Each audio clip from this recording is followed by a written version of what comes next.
Recibimos a Antonio Siriaco, él es economista, vicedecano de la Facultad de Economía del Decanato de Economía de la Universidad Autónoma de Santo Domingo.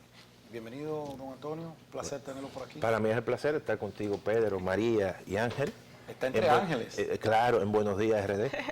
Un placer. Antonio, un briefing, una panorámica de las proyecciones económicas de la República Dominicana para el año 2020. Hemos visto ya todo lo que ha ocurrido, la incertidumbre de los mercados con el tema electoral, la división del principal partido político y gobernante PLD. Entonces, en medio de un proceso electoral, ¿qué nos espera? Mira, yo creo que hay que decir lo siguiente, el ciclo económico de alto nivel de crecimiento, yo creo que ha llegado a su fin. El crecimiento en la economía dominicana para los próximos años necesariamente tendrá que moderarse, por situaciones incluso del entorno internacional.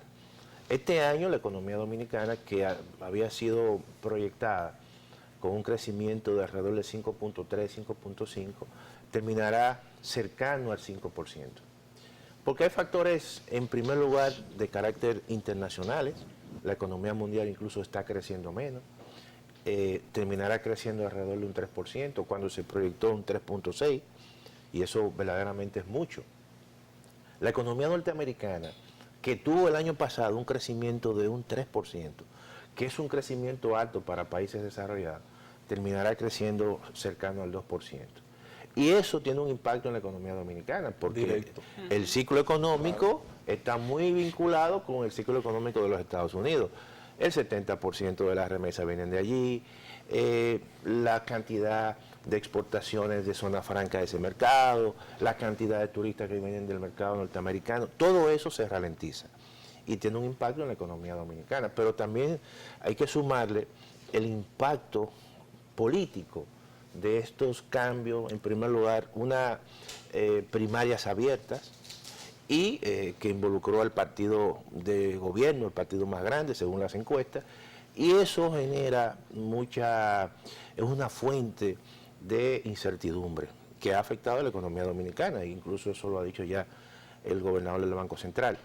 Todo eso hace que la economía dominicana haya ralentizado su crecimiento. Miren, cuando uno analiza los datos de crecimiento, en los primeros 9 meses la economía creció 4.8. 4.8. Es decir, por debajo... En los primeros 8 meses. De enero a septiembre. Enero, septiembre. Sí, correcto. 4.8. Y el banco en sus informes va presentando los crecimientos interanuales, es decir, septiembre con respecto a septiembre del año anterior. Y se ve el lento crecimiento, 4.7, 4.8, como que no supera realmente el techo, 5%. el 5%. Aunque parece que octubre fue, ya se logró el 5.1. Correcto. 5.1. Se rompe ese techo. Hay que ver los próximos meses, porque si sigue esa fuente de incertidumbre o se complica la situación, eso en cierta manera ralentiza los flujos de inversión. Eso es un elemento que debe preocupar y preocupa incluso. ¿Y la influencia internacional? No, claro que sí, pero mira por qué. Cuando ustedes escuchan la palabra crecimiento potencial, ¿qué significa eso? Eso significa, y en el caso de la República Dominicana, el crecimiento potencial es 5.1. Si la economía dominicana crece por debajo de ese crecimiento, aunque sea positivo, no está generando la cantidad de empleo que absorba la cantidad de personas que entran al mercado de trabajo. Por ejemplo, aquí todos los años entran entre 115.000, 120.000. Si la economía crece por encima de ese crecimiento potencial, satisface. Entonces todo el que entra a buscar trabajo, encuentra trabajo. Pero si no, entonces una parte se queda. Y eso hace que la tasa de desempleo se incremente. Posiblemente la tasa de desempleo este año puede hacer que sea un poco más alto que el año pasado. Y esa es la preocupación. Por eso es que hay que insistir que una economía en el tiempo deba crecer siempre por encima del crecimiento potencial. Nosotros tenemos que vernos en el espejo de Chile. Y miren por qué. Porque cuando tú creces mucho, tú tienes que aprovechar todo ese ciclo para tú hacer políticas públicas inclusivas. aunque no es el mismo caso de Chile, porque Chile, toda su red de bienes, de servicios públicos, lo privatizó, que aquí no es el caso. Por ejemplo, en Chile tú no puedes encontrar que un camarero, por ejemplo, esté ejerciendo ese trabajo y a su vez diga, yo soy estudiante de ingeniería, porque es costosa una universidad. La universidad pública en Chile, en promedio, le cuesta a cada ciudadano $400 mensual. Oigan eso, ¿eh? Ellos pueden estudiar y cuando terminen, que ya trabajen, entonces No, y lo que pagan. hacen es que buscan becas.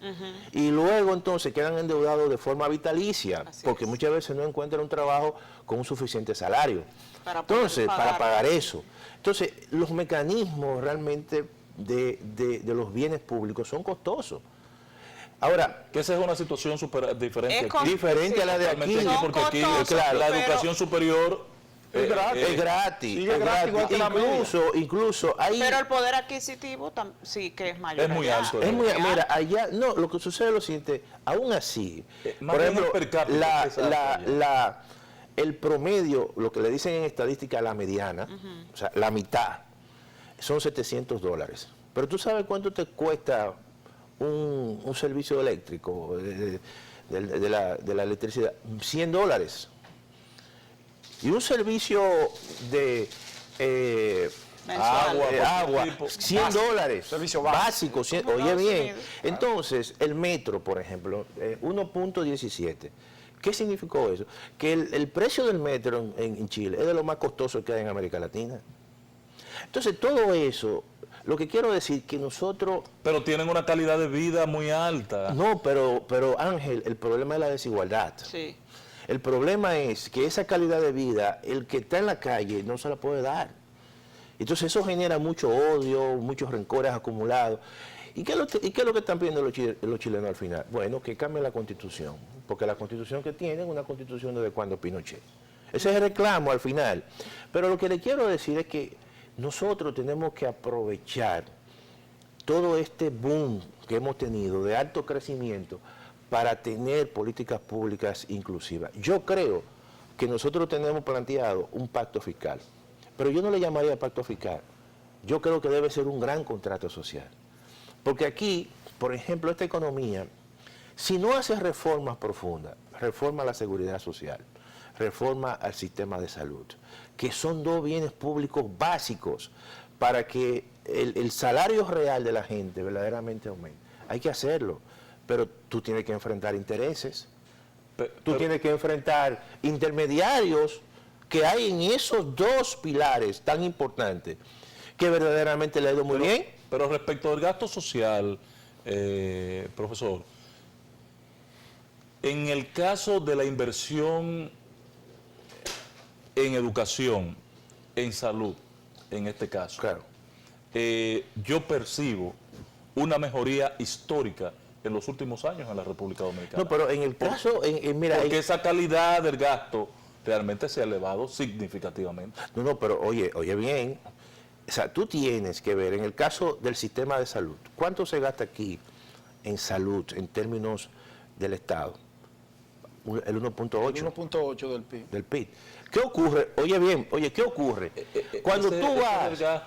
Ese gasto está, no está completo. No, ahí voy. No, estoy diciendo Ok. el gasto público. Directo. El gasto público, pero el gasto de bolsillo de la gente, el gasto privado, es alrededor de un 5 o un 6%. ¿Qué significa eso? Que hay un copago que tú haces, por ejemplo, que es la debilidad de no poner en funcionamiento sistema los mismo. centros de atención primaria. Sí. ¿Por qué? Porque de repente a ti te duele la cabeza y tú vas donde un neurólogo. A lo mejor es un simple... Aumenta el costo. Entonces, ¿cuánto Una te va a toma cobrar? de presión. Claro, ¿cuánto te va a cobrar un neurólogo a ti por su consulta? 3,000 pesos. Tú tendrás que hacer un copago de 1,000 pesos. Eso te afecta a tus bolsillos. Si existiera un sistema de salud más integrado, con centros De primarios prevención. de prevención, entonces a lo mejor tú no gastas ese Disminuirías, dinero. claro, Tú ves, ese tipo de cosas. Ahora, ¿cuál es el problema? Además que el neurólogo de una vez va a mandarte a Claro, hacer un un estudio estudio que te cuesta un dinero profundo. que a lo que cuesta- mejor pero el eso está seguro no te afectando. cubre. Claro, ese no te lo va a cubrir. Eso está afectando, doctor, mi percepción, Sí. a nosotros clase media alta, Sí, sí, claro. muy significativamente. Claro. Sin embargo, la inversión directa del gobierno en el tema salud y educación ha impactado a los más necesitados del pueblo pero no dominicano. estamos diciendo que no. Pero mi planteamiento es Claro. sobre la calidad de ese gasto respecto del pasado. Pero mira qué ocurre. Porque eso es Porque importante. ustedes los economistas tenían una crítica permanente No, pero oye, durante los años 90, primera década del 2000, sobre la calidad del gasto social. Hoy esa crítica está ausente de la discusión. No, porque, oye, todavía hay problema en la calidad del gasto. No lo digo, o sea, yo como economista, lo dice incluso el Banco Interamericano de Desarrollo y otras instituciones, porque hay un margen todavía para mejorar el gasto Claro, público. claro. No es que no ha mejorado.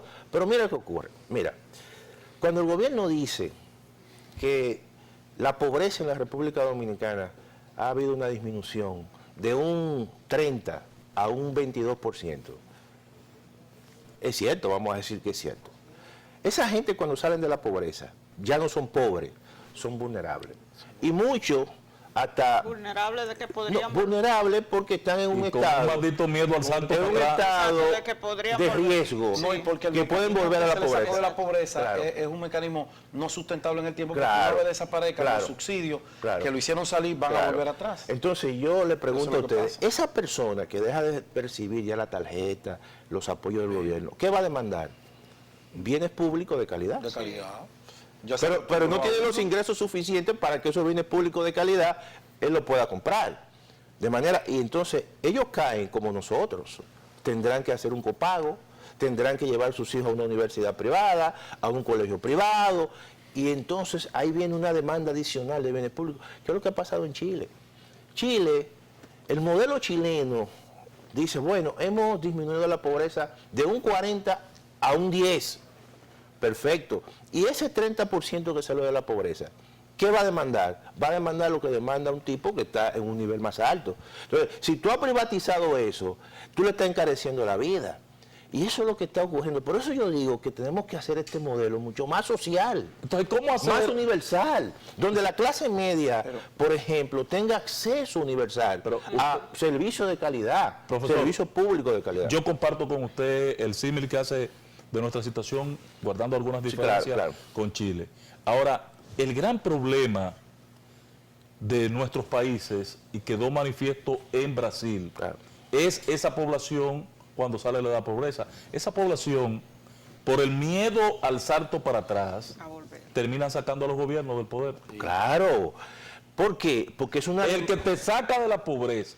Lo que pasó en Brasil. Lula. Sí, El Lula. ejemplo más claro de ese es Lula. El ejemplo de Lula. la República Dominicana, el estado de bienestar más alto del país, está en el centro urbano aquí, y aquí es que no quieren saber del PLD. Así En el Gran Santo Domingo y en Santo Domingo. Pero Pero tú tú entras a una tienda y tuve una vieja con un carrito, con una compra de, Que lo ven de como 25,000 al daba, con un carrito. Esto sí está malo, y este gobierno hay que sacarlo. Pero ella lleva una compra ahí de 25,000 Bueno, vainas. bueno, Porque pero- antes la de porque esas 25,000 antes era son 20 y 15. ha ido subiendo. Esas son las contradicciones de la posmodernidad de la gente. Exacto. Esas son las contradicciones que tú Muy encuentras. buena y Cuando verdad. tú sacas de la pobreza a un grupo, ese grupo te demanda a ti Más. bienes Más. públicos de calidad. Y ese mismo grupo es que por las redes sociales te arma una Te acaba. revolución. Y la gente ¿Tú te entendías lo que lo que pasó pasó? y los ¿Qué políticos pasó en creen España? La distribución, La distribución. hoy día la distribución, cómo ha ido cambiando y por qué muchos dominicanos no creen en el crecimiento real de la economía, No, de la macroeconomía, yo porque lo eso que es lo creo, que crece. yo lo que creo Van a tener que aquí en el caso de la información económica debe haber un mayor contrapeso de otras instituciones públicas. Por ejemplo, de los pocos países en el mundo donde los bancos centrales tienen ya cuentas nacionales, dan información sobre la inflación y tienen todo en un mismo edificio. Es aquí. Pero tú vas a Estados Unidos y la Reserva Federal de los Estados Unidos te da información sobre la política monetaria, sobre los movimientos de la inflación, tasa de interés, pero quien te calcula a ti el PIB y el crecimiento Es la oficina de Estado. es la Oficina de Estadística. Así es. Ahora, Y eso ocurre en la Unión Europea. Y eso genera contrapesos. Entonces, aquí el Banco Central tiene demasiado poder. profesor, Sí, permítame hacerle, Sí, sí. Adelante. profesor. No, adelante. Permítame hacerle una pregunta en el tema académico. Yo estoy impresionado, hace unos días, no sé por qué me impresioné, porque es una información que yo conocía, la edad de la UAS. ¿Cuántos años cumple la UAS? 481 aniversario. 481 años. Hay una contradicción con la UAS que dicen que no es la primada de América, sino la segunda, porque hablan que la UNAM de México No, No, se creó se esta creó primero. primero. No. O sea, la UAS, ya eso se resolvió. ya se resolvió. Sí, la disputa era entre la UAS y la Universidad de San Marcos en Perú. Y precisamente en estos días estaba el rector de la Universidad de San Marcos, ayer dio una conferencia sobre el financiamiento de la educación pública. Y lo que ocurrió es que verdaderamente ellos fueron los primeros que graduaron. Pero esta universidad, la Acreditaron bula primero. papal, La bula papal. Es primero, es fue primero. Y entonces de ahí lo que hacemos nosotros es que decimos que somos la primada de América y ellos son la decana de América. Ok. Pero en el caso- Porque verdaderamente en los registros que aparecen, ellos tienen graduandos primero que nosotros. En el caso de la UAS, un presupuesto que tuve la oportunidad de conocer directamente de la mano de la rectora, Sí. casi 17.000 millones de Sí, pesos sí, para sí, el sí. año 2020. El gobierno acaba de elevarlo en una asignación para el 2020 a 10.000 Sí, casi 10.000 millones, sí. de pesos. ¿Cómo van a hacer ustedes para completar el faltante déficit. 7.000 millones? Y entonces ustedes se han manejado también, y hay unos muchachos ahora tirando piedras, huyendo en la Ahora, calle. no, eso es siempre. No, mira, ¿y este ¿Por qué, que, no, desorden? ¿por qué pero- que esa parte no ha podido Porque son 10.000 saltarse, millones que ya tienen superarse en en la los UAS? Yo creo lo siguiente, mira, yo creo que siempre va a haber ese foco de protesta, cada vez más son protestas que no son como en los años 70, No, hay que no. decirlo. Pero se meten los empleados ahora. Sí, pero déjame decirte lo siguiente, mira, la universidad yo creo, Ángel, que no se ha reconocido en su justa dimensión. Y te voy a explicar todo eso. Y la forma en que la universidad se financia. La universidad, evidentemente que ha sido la gran niveladora social de este país. Yo viendo el ¿Cómo caso, es? yo ¿Cómo es? la gran niveladora social. Mira, yo viendo el caso de Chile, oye bien, Balaguer decía que era como el escape, como la válvula. válvula de la olla de presión Balaguer, al margen de que no le dio recursos a la universidad, pero del Balaguer país. siempre estaba consciente de esa situación. Porque en ese momento convergían todos los grupos liberales, en ese momento. Ya cuando gana el PRD, una parte de los grupos liberales se va al poder. al poder. Pero siempre le reservó eso a los grupos liberales. Sí. Y eso, en términos estratégicos, era una especie de una válvula de escape. Oye bien. Sí. Entonces, ¿qué ocurre? Y eso, la universidad en términos sociales ha venido reproduciendo eso. Mira, y yo, viendo el caso de Chile, viendo la imposibilidad que tiene mucha gente de abajo de ir a una universidad, Sí. porque son universidades privatizadas, Costosas. excluyentes, incluso la pública. Eso evita que una cantidad de gente, no solamente en Gran Santo Domingo, sino en todos los pueblos, esté pululando. Así es. Señores, ustedes no se imaginan eso. Que haya más nini. O sea, oye bien, y eso es un coste. Y esa persona, al margen de todo, tiene la posibilidad. Y la Pero eso espe- va en desmérito de la calidad académica. No, Sí, porque, sí. oye, está bien, perfecto, pero ese es el coste. Eso- Porque mira lo que, oye, eso porque es si tú le das los populismo no, si tú le das los educativo, recursos, perverso. si tú le das los recursos a la universidad obviamente que se reforma, porque las reformas Claro, implican claro. Así es. recursos. Mira, nosotros no ¿Cuánto estamos- cuesta un crédito hoy en la universidad? No, tú 6 Lo pesos y 100 pesos cuando viene un colegio. Pero oye bien, Desde cuando yo... la universidad tiene un déficit. ¿Tú sabes cuántos recursos propios genera la universidad? Alrededor de 1.000.000. 3.000. No, 1.000 millones casi al año. Los decanatos, que son los que generan recursos a través de los posgrados, y gran parte de esos recursos se le transfieren para cubrir nómina. De manera que De cuando la universidad con un déficit de 90 millones paga una nómina, es con recursos que se generan en la misma universidad. Y es de las universidades públicas en América Latina que más recursos propios genera. Nosotros en una segunda entrega, que ya llegamos a la parte final de esta Ya. entrevista, vamos a hablar del tema nómina, y del tema calidad del gasto Claro, de la Universidad claro, Autónoma claro, de Santo claro, Domingo, claro. que es una tarea pendiente, porque podemos exigir y Claro, estamos todos de claro. acuerdo, pero también allí hay que controlar Claro. que los dirigentes de los partidos de oposición no sigan todos metidos en la nómina de la UAS. Mira, yo estoy de acuerdo contigo. En la No puede universidad, ser. la gran mayoría de los profesores está de acuerdo con reformas importantes. Hay que hacerla. Porque es así. Si yo vengo aquí... Para poder si yo exigir, vengo hay que exigir, sanear. exactamente, hay que sanear. Exactamente. Gracias, Antonio. A ustedes. Antonio Siriaco, vicedecano del Decanato de Economía de la Universidad Autónoma de Santo Domingo, ha estado con nosotros. La invitación es para mañana a las 8 en punto. Buenos días, RD.